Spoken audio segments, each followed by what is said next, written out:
Hello all my dear students. आज अपन लोग करने जा रहे हैं क्लास 9th के 2023 और 24 का जो हाफ ईयरली का पेपर था उसका सॉल्यूशन। तो सबसे पहले तो इसमें जो एमसीक्यूज क्वेश्चन आया है, जो फर्स्ट क्वेश्चन आपके पास है जिसमें आपको क्या बोला है, the symbol of iron. Iron का जो सिंबल होता है वो एफ यानी आपके फेरस बोलते हैं इसको इंग्लिश में, वो होता है। उसके बाद आता है जो गुब्बारे होते हैं उनमें कौन सी गैस भरी जाती है, तो गुब्बारों के अंदर हीलियम भरी जाती है, ठीक है ना, क्योंकि वो दुनिया की दूसरी सबसे हल्की गैस है। तीसरा है the rate of change in velocity, velocity के अंदर जो चेंज होता है उसको एक्सीलरेशन यानी त्वरण कहते हैं।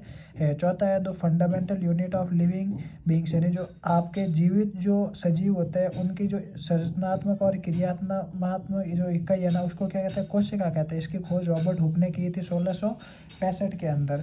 और जीवित कोशिका की खोज किसने की थी, आप उसको कमेंट सेक्शन में लिखकर बता सकते हैं। अब उसके बाद जो कोशिका के अंदर जो सेल के अंदर जो आपके न्यूक्लियस यानी जो आपके केंद्र होता है उसकी खोज आपके किसने की थी, रॉबर्ट ब्राउन ने की थी। अब उसके बाद आपके पास आता है जी का जो सही फॉर्मूला वो ऑप्शन सी होगा, ठीक है ना, ये अभी तक पढ़ाया हुआ नहीं है और हाफ ईयरली में नहीं आ रहा है। उसके बाद आता है सुसाइड सैक यानी सुसाइड बैक किसे कहते हैं, लाइसोसोम्स को, क्योंकि ये अपने ही एंजाइम्स और सेल्स को डाइजेस्ट कर लेता है। आई बात समझ में। अब उसके बाद आपसे एक सवाल आता है, पावर हाउस किसे कहते हैं, पावर हाउस आपके माइटोकॉन्ड्रिया को कहते हैं है। अब उसके बाद आता है आपके जो गाड़ी की जो डिस्टेंस होती है, डिस्टेंस कौन बताता है, स्पीडोमीटर।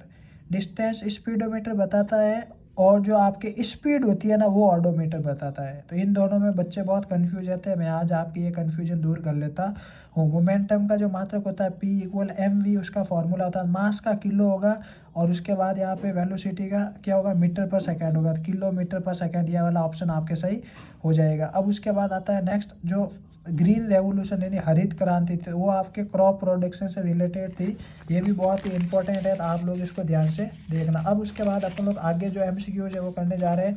जो फोर्स होता है, मास और एक्सीलरेशन, इसमें जो संबंध होता है एफ इक्वल मा होता है, क्या होता है, एफ इक्वल मा होता है। और कई जगह पे एफ इक्वल पा भी होता है, पी ए यानी प्रेशर इनटू एरिया भी होता है, जो कि आपने क्लास 8 के अंदर पढ़ रखा है। उसके बाद ये न्यूमेरिकल है जो आपके हाफ ईयरली में इस बार नहीं आएगा।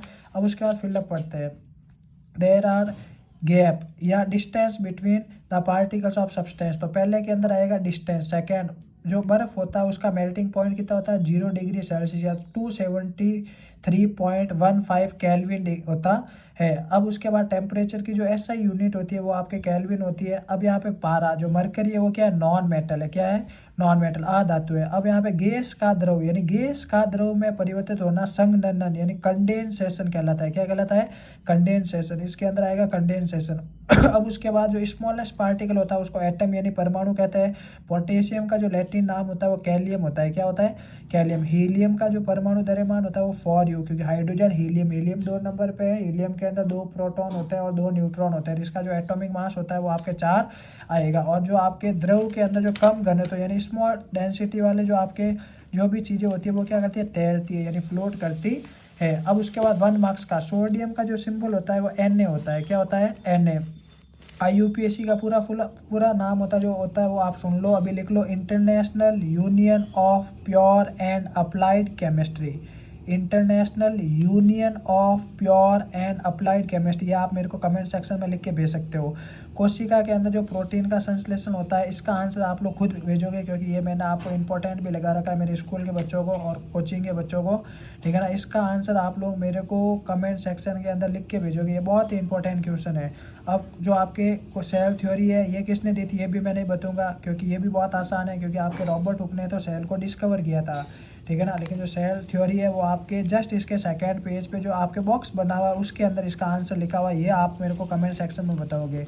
फिर यहाँ पे ग्रीन मैन्योर क्या है ये तो सबको पता है, मधुमक्खी पालन से आपको पता है जो बीज होती है उनको पालने से क्या फ़ायदे होते हैं, सबको पता है। इससे जो आपको शहद होता है, हनी होता है वो मिलता है, उससे अपन लोग मेडिसिन वगैरह भी बना सकते हैं। उसके बाद यहाँ पे ध्यान से सुनना, मैक्रो न्यूट्रिएंट्स कौन से होते हैं जो आपके क्या करते हैं, ज़्यादा क्या करते हैं, न्यूट्रिएंट्स प्रदान करते हैं।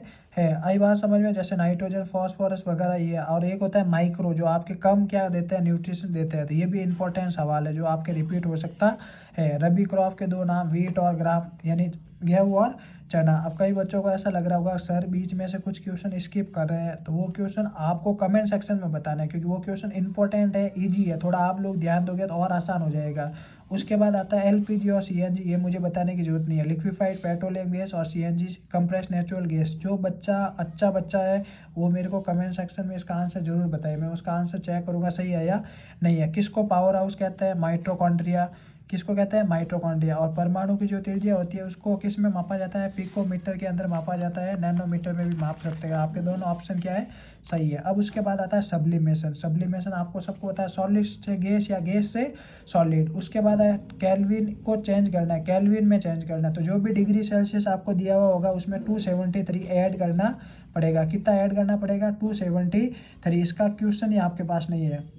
अब उसके बाद आता है होमोजीनियस मिक्सचर को परिभाषित करना है, जिसमें आपके प्रत्येक परत में अणु होते हैं, जो आपके पास मॉलिक्यूल है उनका रेशियो समान रहता है। जैसे आपके पास हो गया वाटर प्लस यहाँ पे शुगर, यानी शक्कर और जल का मिश्रण। उसमें क्या होगा? शक्कर पूरी तरीके से डिजोल्व हो जाती है और आप लोग उसे आराम से पी सकते हो। अब उसके बाद आता है 25 डिग्री, 0 डिग्री और 100 डिग्री पे कोई भी अगर पानी है तो उसकी स्टेट कैसी होगी? तो 25 डिग्री पे तो वो क्या होगा? लिक्विड होगा, नॉर्मल होगा। 0 डिग्री पे आपके क्या होगा? सॉलिड यानी जम जाएगा। और 100 डिग्री पे गैस होगा। क्या होगा?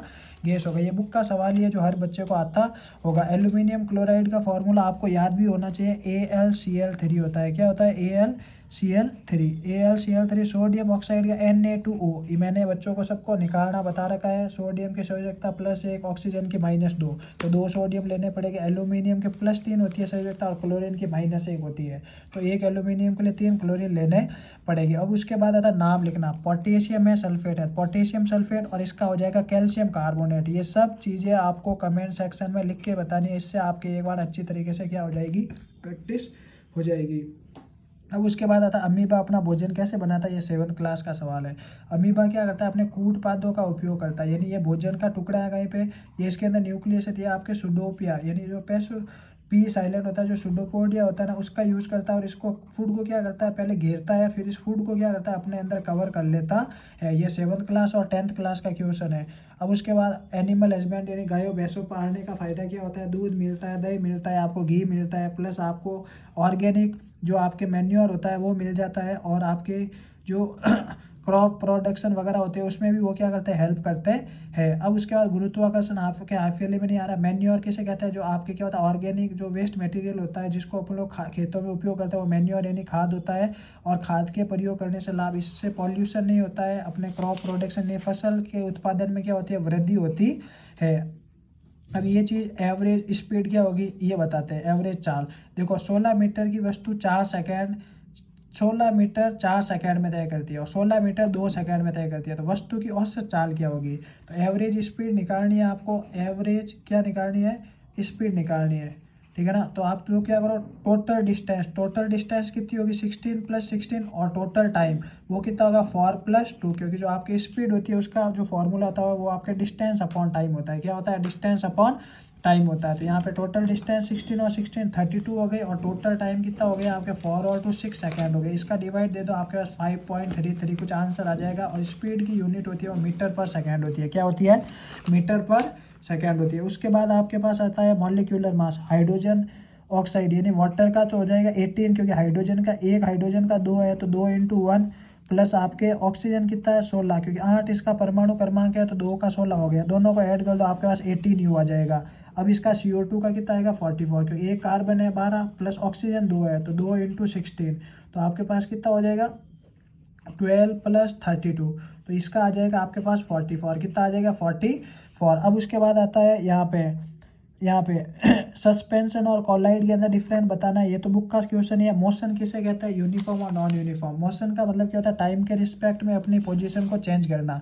यूनिफॉर्म के लिए ग्राफ स्ट्रेट लाइन आती है, नॉन यूनिफॉर्म के लिए कर्व ग्राफ आता है। यूनिफॉर्म में क्या होता है? टाइम के साथ डिस्टेंस इक्वल रहती है, और नॉन यूनिफॉर्म के अंदर टाइम के साथ डिस्टेंस इक्वल नहीं रहती है।